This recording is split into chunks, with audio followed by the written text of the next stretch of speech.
예, 안녕하십니까. 예, 만나서 반갑습니다.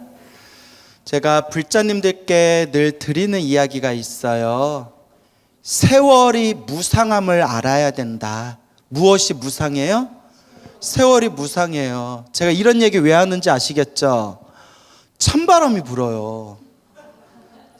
유명한 노래 있잖아요. 찬바람이 불면 누가 떠난 줄 아세요? 내가 떠난 줄 아세요. 그게 괜히 나온 말이 아니에요. 찬바람 불 때 사찰에 재가 늘어요. 왜일까요? 환절기 때 보통 많이들 떠나세요. 그래서 재가 많이 들어와요. 환절기 찬바람 불 때쯤. 그래서 엊그저께만 하더라도 더워가지고 조금만 걸어도 땀이 뻘뻘 났는데 벌써 무슨 바람이 부는구나? 찬바람이 부는구나 라는 생각이 듭니다. 세월이 이와 같이 신속하게 참으로 손살같이 흘러가고 있습니다.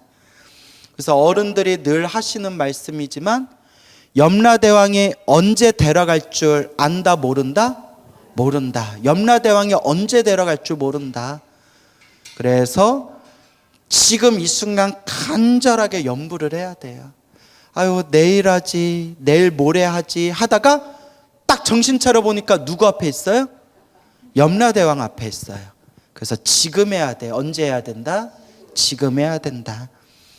그래서 우리 부처님 경전에도, 무량수경이라는 경전에도 죽기 전에 나무 아미탑을, 아미타 부처님 이름 10번만 부르면 반드시 극락세계에 태어날 수 있다라고 되어 있고, 또 저도 불자님들께 자주 드리는 이야기지만 제 소원이 저 숨 끊어질 때 뭐 하면서 죽는 게 소원이라고 했어요? 아미타불, 아미타 부처님 하고 염불하면서 죽는 게 소원이라고 했잖아요. 그러려면 얼마나 평소에 많이 닦아야 되겠어요. 이렇게 시계 보고 이제 나 죽을 때 됐네. 9, 8, 7 나무 아미타불, 나무 아미타불, 나무 아미타불. 이거 돼요, 안 돼요? 안 돼요. 이거 절대 안 돼요. 예? 그렇기 때문에 살아생전에 평소에 지금 이 순간에 간절히 염불해야 나 숨 끊어질 때 나무 아미타불, 관세음보살, 지장보살 외치면서 갈 수가 있는 거예요. 그래서 제 주변에 불교 공부 좀 많이 하셨다는 분들 중에서도 돌아가실 때 황망하게 돌아가신 분들 이야기를 들으면 죽으면서 또렷또렷한 정신으로 딱 염불하면서 죽는 게 얼마나 어려운 일일까. 나 숨 끊어질 때 나무 아미타불 염불하고 숨 끊어질 수 있다면 내 한평생 중노릇 하면서 내가 헛되게 수행한 것은 아니겠구나라는 생각이 들어요. 그만큼 어려워서 그래요. 그래서 지금 이 순간 자꾸 염불이 습관이 돼야 돼요. 무엇이 습관이 돼야 된다? 염불이 습관이 돼야 된다. 얼마 전에 모 불교대학에서, 모 사찰 불교대학에서 제가 특강을 갔는데 어느 불자님이 스님 광우 스님 하고 막 난리가 나신 거예요. 예, 제 팬이세요 했더니 하루 종일 스님 법문만 들어요 이러더라고요. 하루 종일 제 법문 만든다. 잘 때도 제 법문 들으면서 잔대요. 그러면서 하신 말씀이 스님 법문 듣고 기도를 본격적으로 시작했는데 너무나 가피를 많이 받아가지고 그저 감사할 따름이라고. 그래서 무슨 기도하세요 했더니 매일 틈틈이 법화경 사경하시고 또 항상 신묘장구 대다란이를 항상 독송하신대요. 그래서 늘 신묘장구 대다란이 독송하시고 또 틈틈이 법화경 사경하신다고.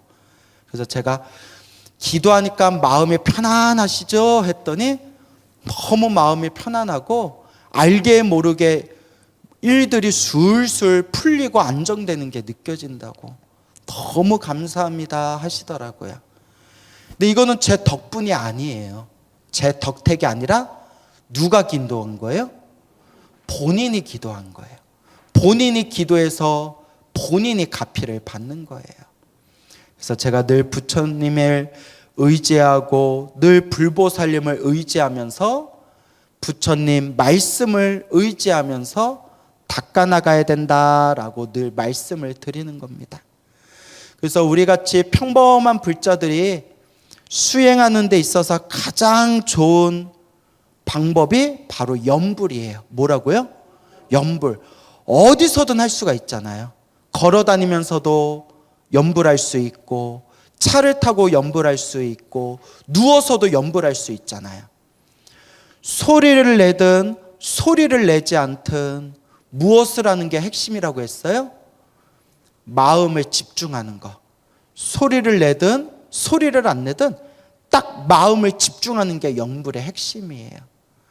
그렇게 염불하고 염불하다 보면 은은한 불보살님의 에너지가 우리를 보호해 주시고 우리를 항상 바른 길로 이끌어 주시는 것을 자기가 은은하게 느끼게 된다. 이게 바로 명운가피예요. 있는 듯 없는 듯, 보이듯 안 보이듯 그림자와 같이 따라다니면서 나를 보호해 주는 가피가 바로 명운가피예요. 근데 염불을 열심히 해도 별로 효험이 없는 사람들이 있어요. 염불은 엄청 열심히 하는데도 좀 삿된 길에 빠져드는 사람이 있어요. 그러니까 염불만 한다고 다 잘 풀리는 게 아니라 염불을 열심히 했는데도 이상한 데 빠져드는 사람들이 있어요. 왜 그런가 하고, 왜 부처님께 저렇게 기도 열심히 하고 염불을 열심히 했는데 왜 저렇게 이상한 삿된 곳에 빠져들까 하고 봤더니 딱 두 가지더라고요. 첫째, 지혜가 없어서 그래요. 뭐가 없어서? 지혜가 없어서 그래요. 지혜가 없으니까 염불하고 기도하면서도 자꾸 엉뚱한 것에 자꾸 빠져드는 거예요. 지혜가 없어서 그래요. 그러면 지혜를 닦으려면 어떻게 해야 되느냐? 결국 경전의 말씀. 부처님은 이와 같이 말씀하셨다. 부처님의 말씀에 근거를 둬야 됩니다. 부처님의 말씀. 두 번째가 뭐냐? 욕심이 많고 마음을 잘 못 써서 그래요. 욕심이 많으니까 내 눈을 가리고요. 마음을 잘 못 쓰니까 염불하더라도 부처님의 자비 광명을 받는 데 있어서 자꾸 장애가 생기는 거예요. 그러니까 기도하고 염불하더라도 욕심을 좀 내려놓고, 그리고 부처님의 지혜를 좀 닦아 나아가면서 그렇게 마음을 잘 쓰며 수행을 해야 됩니다. 그렇게 염불해야 됩니다. 아시겠죠? 그래서 그와 같이 이제 꾸준히 우리가 닦아 나가는데, 부처님께서 세상에 출현하시고 수많은 중생들을 제도하십니다. 그 부처님께서 수많은 중생들을 제도하시고 수많은 제자들을 받아들이게 되시는데, 그 수많은 부처님의 거룩한 제자분들 중에서도 부처님의 생애, 부처님의 일대기에서 가장 유명하신 분이 바로 10대 제자예요. 몇 대 제자? 10대 제자. 여러분 10대 제자 다 외워요? 못 외워요? 와준 것만도 고마워요. 그러면 알았어요. 10대 50% 5분은 외워요? 못 외워요? 5분 외워요? 갑자기 내가 시킬까봐 대답 안 하죠 지금. 에? 외워요 하면 내가 시킬까봐. 알았어요. 3분은 외워요? 못 외워요? 3분은 외운다. 그래요. 그래서 이제 부처님의 10대 제자라고 있는데, 부처님의 10대 제자 중에서도 오른팔 왼팔이라고 불렸던 수제자 두 분이 계세요. 그 수제자를 상수제자라고 해요. 무슨 제자? 상수제자. 가장 뛰어난 제자다. 그래서 저쪽 남방불교 쪽은 상수제자 하면 지혜제일 사립은 심통제일 목건련, 이렇게 두 분을 상수제자라고 부릅니다. 근데 이 두 분의 상수 제자분께서 부처님보다 먼저 세상을 떠나세요. 부처님보다 사리불 스님하고 목련 스님이 우리 석가모니 부처님보다 먼저 세상을 떠나세요.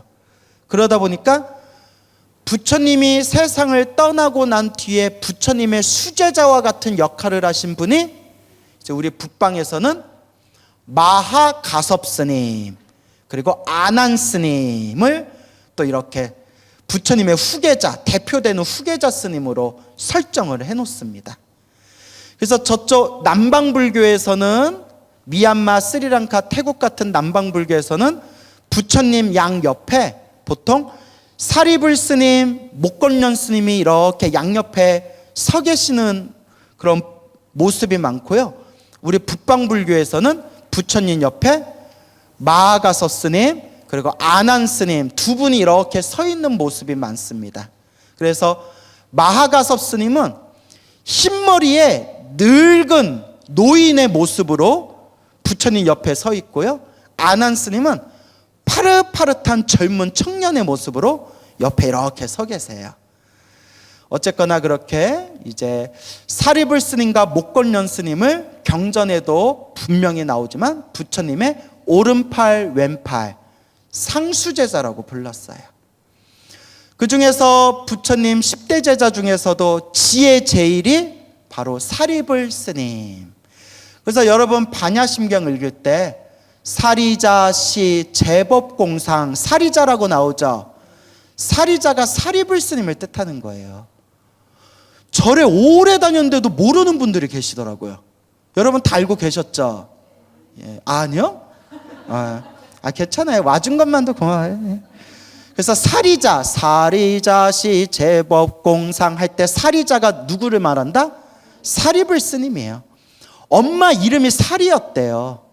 그래서 사리의 아들 해가지고 사리자라고 한 거예요. 예.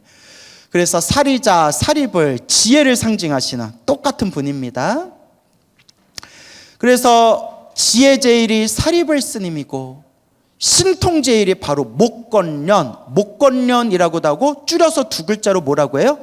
목련이라고도 하고, 저 팔리어로는 네 글자로 뭐라고 할까요? 오, 똑똑하시다. 목갈라나라고 해요. 그래서 목갈라나, 목건련, 목련 이렇게 다 똑같은 스님이세요. 그런데 우리 부처님 가르침에 의하면 탐욕, 성냄, 어리석음, 탐진치 이 삼독이 소멸하고 번뇌와 망상이 싹 사라지며 모든 욕망에서 벗어난 거룩한 성자를 아라한이라고 해요. 뭐라고 한다? 아라한. 그래서 아라한을 응공이라고 불러요. 뭐라 부른다? 예, 아라한을 한문으로 표기할 때 응공이라고 해요. 응당히, 마땅히란 뜻이에요. 공양.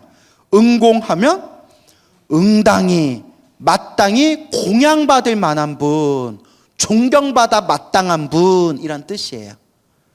그래서 아라한을 응공이라고 하는데 부처님 10가지 별명 중에 하나가 바로 응공이에요. 그렇죠? 그래서 열애, 응공, 전병지, 명현조, 선서, 세간의, 무상사, 조어장부, 천인사, 불, 세존 열애 시포라고 나오잖아요. 그래서 응공. 근데 여러분 헷갈리시면 안 돼요. 아라한, 응공, 부처님도 아라한이고 부처님 제자들도 아라한이지만 부처님 아라한과 부처님 제자 아라한은 차이가 있다 없다? 차이가 있어요. 깨달음의 경지라든가 지혜와 자비, 심통, 복덕에 있어서 하늘과 땅만큼 차이가 있어요. 그러니까 부처님도 아라한이라고 부르고 부처님 제자분들도 아라한이라고 부르지만 하늘과 땅만큼 차이가 있는 거예요. 우리 한국 불교를 대표하는 가장 큰 스님을 종정 스님이라고 하잖아요. 그죠? 지위상으로 종정, 조계종을 대표하는 큰 스님에서 종정이라고 부르잖아요. 종정 스님도 스님이라고 부르고 광우 스님도 스님이라고 부르지만 똑같은 스님이지만 종정 스님하고 광우 스님하고 위치가 같아요, 달라요? 다르잖아요. 똑같은 거예요. 아라한도 똑같은 아라한이지만 부처님이신 아라한과 부처님 제자이신 아라한이 하늘과 땅만큼 차이가 있대요. 그래서 법화경, 묘법, 연화경, 법화경 같은 경전에 보면 아라한이 되는 것도 불교의 진정한 목표가 아니다.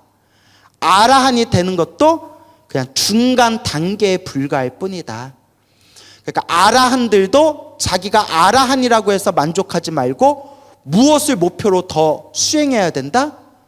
성불, 부처가 되는 성불을 목표로 수행해야 된다. 이런 내용이 법화경에 쫙 펼쳐지잖아요. 그래서 법화경에도 이런 구절이 나와요. 부처님의 지혜제일인 제자이신 사리불 스님, 지혜제일 사리불 스님이 계시는데, 이 헤아릴 수 없는 세계에 수많은 사람들이, 헤아릴 수 없는 숫자의 수많은 사람들이 사리불과 똑같은 지혜를 가지고 있어서 헤아릴 수 없는 그 수많은 사람들이 사리불 스님과 똑같은 지혜로 아무리 고민하고 아무리 사유하고 아무리 지혜를 모아도 부처님의 뜻을 다 헤아릴 수가 있다 없다. 부처님의 뜻을 헤아릴 수가 없다. 그만큼 부처님의 깨달음은 심오하다. 이런 내용이 이제 법화경에 나오잖아요. 그죠? 그래서 아라한들도 여러분 똑같이 거룩한 성자고 윤회에서 벗어나신 분들이지만 복이 많은 아라한이 있고요, 복이 없는 아라한이 있대요. 설법을 잘하는 아라한도 있고 설법을 못하는 아라한도 있대요. 신통이 있는 아라한도 있고 신통이 없는 아라한도 있대요. 왜냐? 전생부터 닦았던 공덕의 힘이 다르대요. 무엇의 힘이 다르다? 공덕의 힘이 다르다. 그러면 완벽하게 모든 공덕을 완성하신 유일한 분은 바로 누구실까요? 오직 부처님. 그래서 따라해 보세요. 이미 제가 여러 번 설명을 드렸지만 중요한 거라서 계속 따라해 보라고 하는 거예요. 원만구조. 따라해 보세요. 예, 원만구조. 우리 저 사람 성격이 참 원만해 라는 표현 있죠. 근데 불교에서 원만이라는 뜻은 완전한이란 뜻이에요. 원만, 완전한이란 뜻이에요. 불교에서 원만하다라고 할 때는. 구족은 갖추었다라는 뜻이에요. 원만 구족하면 어떻게 갖추었다? 완전히, 완벽하게 갖추셨다. 그래서 원만 구족은 오직 누구밖에 없어요? 사립을 목건련 마가서 아니에요. 오직 부처님만이 원만 구족하대요. 그리고 원만 구족해지기 위해서 닦고 있는, 성불하기 위해서 수행하는 거룩하신 분들을 보살이라고 부르는 거예요. 알겠죠? 예. 그래서 이와 같이 원만 구족하신 분은 오직 부처님밖에 안 계시다. 그래서 우리 대승불교의 목표는 성불이에요. 그래서 절에 있다 보면 또 요새 유독 그런 사람들이 또 많이 나타나는 것 같은데, 아마 옛날에도 많았지만 요새는 유튜브라는 게 있어가지고 그런 사람들이 많이 활동하는 게 눈에 보여서 그러나 봐요. 제가 이제 불교 강의, 큰 스님들 법문 이렇게 유튜브를 보다 보면 알고리즘이 이렇게 떠요. 그죠? 내가 자주 보는 거와 연결돼서 알고리즘이 이렇게 이제 뜨거든요. 그러다 보면 내가 깨달았다, 내가 깨쳤다라고 주장하는 사람들이 나오더라고요. 아무리 봐도 눈빛이 정상이 아닌데 맞죠? 맞아요. 눈빛이 정상이 아니고 얼굴도 막 심통과 막 욕심에 덕지덕지 붙어있는데 내가 깨달았다 뭐 이래요. 그러면서 막 염불하고 기도하고 절하고 공덕 닦는 분들을 막 비웃더라고요. 내가 깨달았다. 여러분, 그런 깨달음은 진짜 깨달음이 아니에요. 대승불교에서 말하는 깨달음은 성불이에요. 원망 구조. 모든 게 완벽한 원망 구조기 대승불교에서 말하는 깨달음. 이것을 따라해 보세요. 무상, 정등, 정각. 무상, 정등, 정각. 무상, 위 없고 정등, 바르고 평등하고. 정각, 바른 깨달음. 위 없이 바르고 평등한 바른 깨달음. 무상, 정등, 정각을 반야심경에서 뭐라고 하죠? 안욕따라 삼약 삼보리라고 하는 거예요. 뭐라고 한다? 안욕따라 삼약 삼보리. 오직 부처님의 깨달음이에요. 아라한의 깨달음도 아니고 보살의 깨달음도 아니고 오직 누구의 깨달음? 부처님만의 깨달음, 완전한 위 없는 깨달음을 안욕따라 삼약 삼보리라고 하고, 경전에 분명히 나오지만 안욕따라 삼약 삼보리 완전한 부처님의 깨달음을 얻으려면 육바라미를 완성해야 돼요. 무슨 바람이? 마음만 깨친다고 내가 부처다 하는 게 아니라 누가 봐도 원망 구조, 지혜와 복덕과 신통과 자비를 원망 구조 완전히 갖추었을 때 그걸 안욕따라 삼약 삼보리라고 해요. 이건 제 얘기가 아니에요, 여러분. 하나도 제가 지어낸 얘기가 아니에요. 다 어디에 나오는 얘기예요? 경전에 나오는 이야기예요.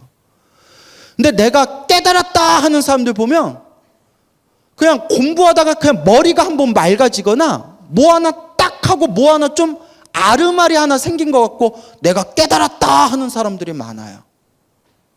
그래서 옛날에도 그런 착각도인들이 많았대요. 근데 불교, 대승불교에서 말하는 깨달음은 원망 구조, 그러니까 안욕따라 삼약 삼보리 원망 구족을 얻기 위해서는 육바라미를 완성해야 되고, 육바라미를 완성하는 게 하나의 수행도 소홀히 하지 않고 절도 하고 염불도 하고 기도도 하고 참선도 하고 보시도 하고 하면서 원만하게 금음달이 보름달로 둥글둥글 보름달이 되듯이 원만하게 닦아야 돼요. 알겠죠? 그게 원만 구족이에요. 근데 요새 이상해요. 지가 깨쳤다는 사람들이 너무 많아요. 그래서 여러분, 이런 시절일수록 누구의 말씀을 의지해야 된다? 부처님 말씀을 의지해야 돼요. 알겠죠? 그 살다 별 기괴한 소리까지 들었어요. 지가 미륵부처래요. 용화대불 해가지고 자기가 미륵부처래요. 와, 미치고 팔짝 뛰겠더라고요. 그리고 자기가 부처님을 천도했대요. 죽으면 무간지옥이에요.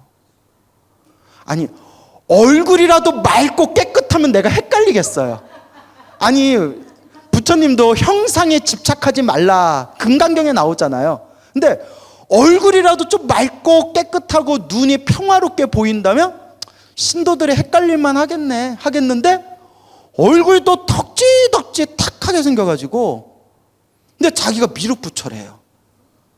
미치고 팔짝 뛰는 거죠. 그래서 여러분, 제가 25년 동안 중노릇을 해오면서 느낀 게, 내가 깨쳤다라고 자기 입으로 자랑하는 사람일수록 제대로 된 사람 봤다 못 봤다? 못 봤어요. 정말 못 봤어요. 제가 하는 얘기가 아니라 선배 스님들이 하시는 얘기예요. 정말 못 봤어요. 그래서 이런 시대일수록 마음을 겸허하게, 겸손하게 마음을 갖고 누구의 말씀을 의지해라? 부처님 말씀. 부처님 말씀을 의지하시기 바랍니다. 알겠죠? 우리가 겸손해야 돼요. 나 깨달았다 하는 사람들한테 물어보고 싶어요. 정말 깨달았으면, 진정한 깨달음이면 탐욕과 성냄과 어리석음이 있습니까? 없습니까? 정말 깨달았으면 탐욕과 성냄과 어리석음이 없어야죠. 그렇죠? 나 탐욕과 성냄과 어리석음이 없어 라고 하면 귀싸대기부터 날려야 돼요. 화를 내면 뭐라고 하면 돼요? 아니, 성냄이 없다면서 왜 화를 내세요? 그런데 정말 잘 찾는 사람들이 있어요. 그럴 때 당신이 가진 재산을 다 나한테 주시오. 당신 집문서를 나한테 주시오. 아니, 왜요? 아니, 탐욕이 없다는데 왜 못 줘요? 여러분, 알아함만 돼도 아무런 욕심이 없는 무직차게 경지래요. 깨달았다는데, 자기가 부처라는데 왜 집을 나한테 못 줘요? 아직 뭐가 남았다는 거예요? 욕심이 아직 남아있다는 거죠. 뭔 얘기인지 알겠죠? 제가 조금 말을 과하게 한 부분도 있겠지만 그만큼 깨달음을 쉽게 보면 안 된다는 거예요. 그래서 스스로를 보세요. 내가 탐욕이 있는가 없는가, 내가 성냄이 있는가 없는가, 내가 어리석음이 있는가 없는가. 있다면 아직 깨달은 게 아니에요. 그래서 성철 스님이 하도 자기가 깨달았다라는 사람들이 하도 찾아오니까 딱 하신 말씀이 자기를 바로 봅시다.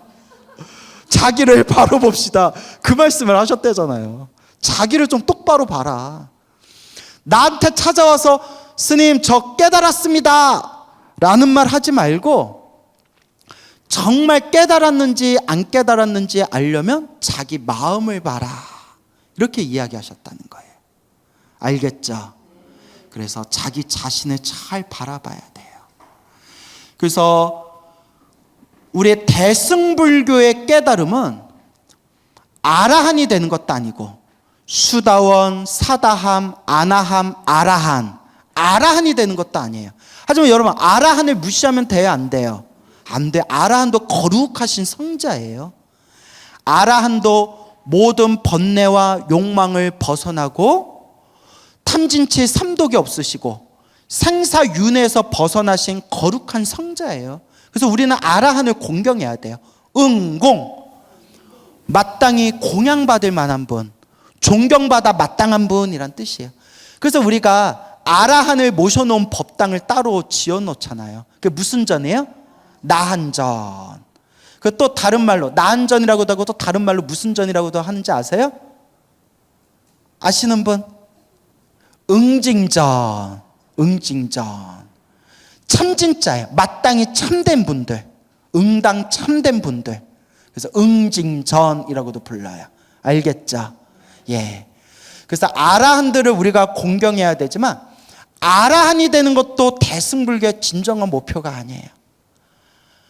그러면 대승불교의 진정한 목표가 뭐냐? 법화경에 분명히 나오잖아요. 성불, 부처님과 똑같은 위없는 깨달음을 얻는 것. 그게 바로 불교의 진정한 목표다라고 법화경에 나오잖아요. 그리고 대승경전이라 왕이라고 불리우는 법화경에서도 분명히 뭐라고 얘기했냐면 안욕따라 삼미와 상불이 성불하기 위해서는 무엇을 닦아야 된다? 육바라밀을 닦아야 된다라고 나오잖아요. 그래서 법화경에 보면 이런 구절 나오잖아요. 성문, 아라한이 되고자 하는 사람에게는 사성제, 사제법, 사성제를 설하시고 열반에 들어가게끔 하시고 벽지불, 이걸 이제 우리가 영각, 독각이라고도 해요. 영각, 독각, 벽지불이 되고자 하는 사람에게는 12인연법을 설하시고 보살, 성불하기 위해서 수행하는 보살을 위해서는 무엇을 설하신다? 육바라밀을 설하시고 안욕따라 삼맥 삼보리를 얻어서 성일체종지, 일체종지를 완성하게끔 해주신다. 일체종지는 모든 걸 다 꿰뚫어 보는 지혜를 일체종지라고 해요. 그래서 마음만 깨치면 부처다. 맞아요. 저는 그걸 부정하지 않아요. 마음만 깨치면 부처다. 맞는데, 이론상으로는 맞는데 옛날부터 큰 스님들이 하신 말씀이에요. 마음만 깨쳐서 부처된 사람을 봤다 못 봤다? 못 봤다. 마음이 본래 부처기 때문에 마음만 깨치면 부처다. 맞긴 맞지만 그건 이론일 뿐이고 석가모니 부처님처럼 원망 구조, 완벽한 존재가 되기 위해서는 어떻게 해야 된다? 마음을 깨치되 육바라밀을 완성해야 된다 라고 이야기하시는 거예요. 알겠죠? 그래서 우리가 경전의 말씀을 근거로 두면 헷갈리지가 않아요. 경전에 이와 같이 말씀하셨다. 어떤 분들이 이런 얘기를 해요. 천도제가 효과가 있냐 없냐, 49제가 효과가 있냐 없냐, 영가가 있냐 없냐, 윤회가 있냐 없냐. 지장경 말씀을 믿으면 하나도 헷갈릴 게 없어요. 무슨 말인지 알겠죠? 지장경에 나오잖아요. 죽은 뒤에 영가들의 세계에 대해서 나오고 불보살님의 가피에 의해서 영가들이 천도되는 얘기가 나오고 자기가 지은 업보 따라서 다음 생 윤회하면서 수없는 업보를 받는 모습이 나오잖아요. 그러면 어떤 사람들이 이런 얘기해요. 어떤 사람이나 혹 어떤 스님들 중에서, 이상한 스님들 중에서 지장경은 뻥카다 이렇게 얘기하는 분이 있어요. 뻥이다. 지장경이 뻥이래. 스님, 광운 스님, 누구 법문 듣고 강의 들었는데 지장경이 뻥이래요. 저 어떡해요? 자, 여러분, 저라면 차라리 그냥 무엇을 믿겠어요? 지장경을 믿겠어요. 그냥 번뇌망상 가득한 중생의 말을 믿느니 좀 황당하고 좀 어렵고 좀 이해가 안 되는 내용이라 하더라도 전 차라리 누구 말씀을 믿겠다? 지장경 말씀을 믿겠어요. 왜? 역대 깨달았다는 큰 스님들이 다 지장경 말씀을 진실이라고 하셨거든요. 저는 그냥 지장경 말씀을 믿겠어요. 헷갈릴 필요 없어요. 어느 번뇌망상 가득한 중생이 금강경을 비방한다면 헷갈릴 필요 없이 저는 그냥 금강경 말씀을 믿겠어요. 어떤 어리석은 중생들이 법화경을 비방한다면 헷갈릴 필요 없어요.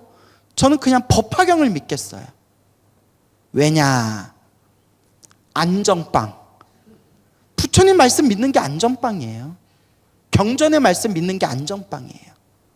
그런데 경전의 말씀을 나온 대로 얘기하지 않고 자기 멋대로 해석하는 사람들이 요새 많아요. 그래서 저는 부처님 말씀 믿습니다. 부처님 말씀 믿는 마음으로 한 글자 한 글자 사경하거나 한 글자 한 글자 부처님 말씀을 있는 그대로 독송하는 분들이 참 귀한 분들이다라는 생각이 들어요. 자기 생각 일으키지 않고 부처님 말씀 하나하나 한자 한자 또박또박 사경하고 한자 한자 한 문장 한 문장 독송하는 거.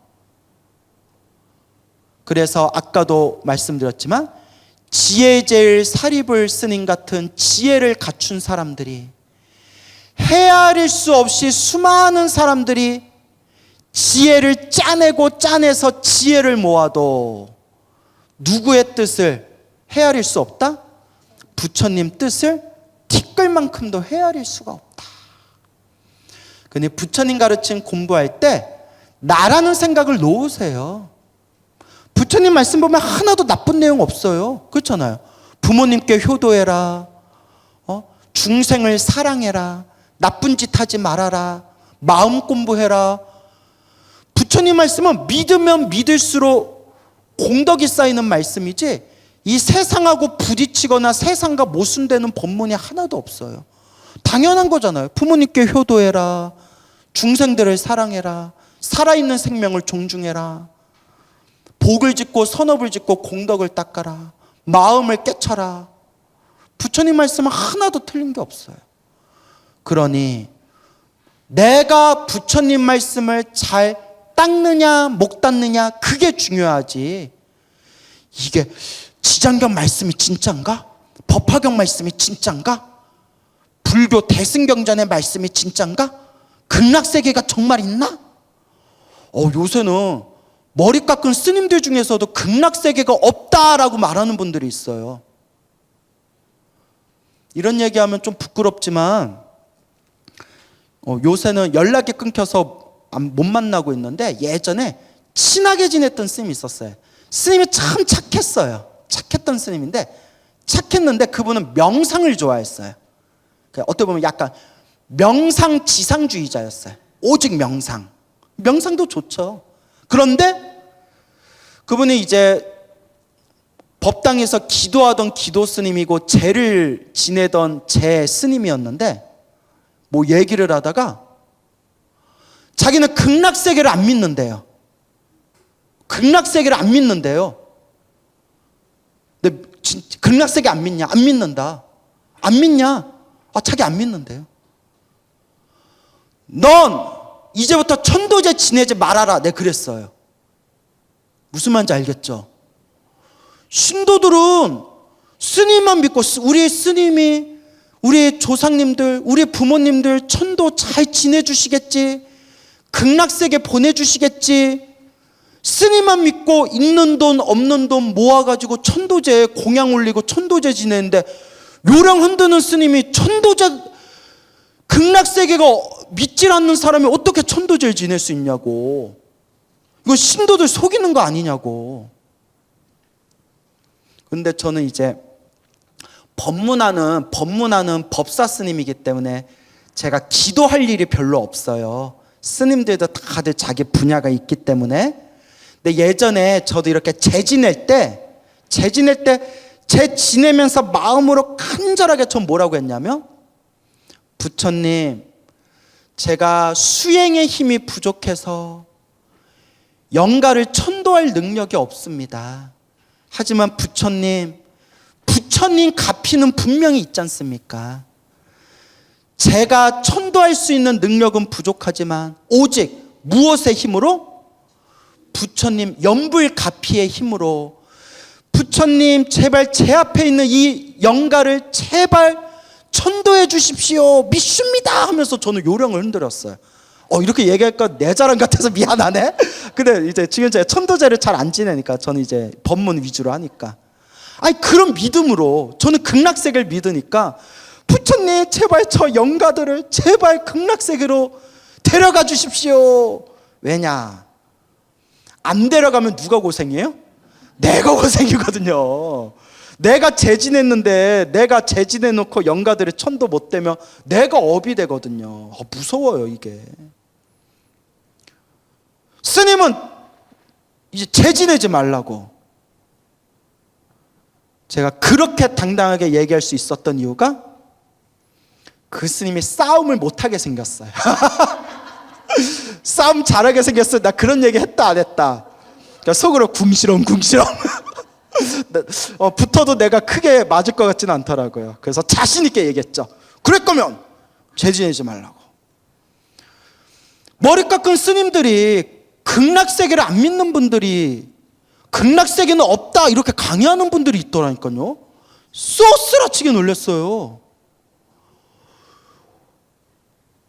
아미타경, 무량수경, 광무량수불경에도 분명히 극락세계가 있다고 나오고, 화엄경, 법화경에도 분명히 극락세계가 있다고 나오는데, 원효대사도 극락세계가 있다고 하셨고, 의상대사도 극락세계에 있다고 하셨고, 역대 큰 스님들이 다 극락세계가 있다고 깨달은 분들이 다 얘기하셨는데, 뭐가 잘나서 자기는 얼마나 큰 깨달음을 얻어서 극락세계를 부정하냐는 거예요. 부처님은 자기가 보셨대요. 내가 봤다. 경전에 나와요. 당신이 보셨대요, 극락세계를. 아미타 부처님이 법장비구였을 때 만드신 극락세계를 당신이 다 꿰뚫어 보시고, 너무나 좋은 세계고 극락세계만 태어나면 중생이 성불할 수 있는 성불대학교이기 때문에 우리 중생들한테 권유하신 거예요. 극락세계 태어나라. 극락세계 태어나라. 이보다 좋은 세계가 없구나. 근데 자기들은 보지도 않고 머리로 따져보니까 왠지 믿음이 안 가. 정말 있을까? 그러면 모른다고 해야 돼요. 뭐라고요? 솔직히 저는 모르겠습니다. 그럼 거짓말이 아니에요. 모른다는데 뭐 어떡해요? 그런데 내가 모르면 모른다고 해야지 없습니다, 그거 다 지어낸 이야기입니다 해버리면, 만약 진짜 극락세계가 있다면 없습니다 라고 얘기한 사람들은 다 엄청난 구업을 짓게 되는 거예요.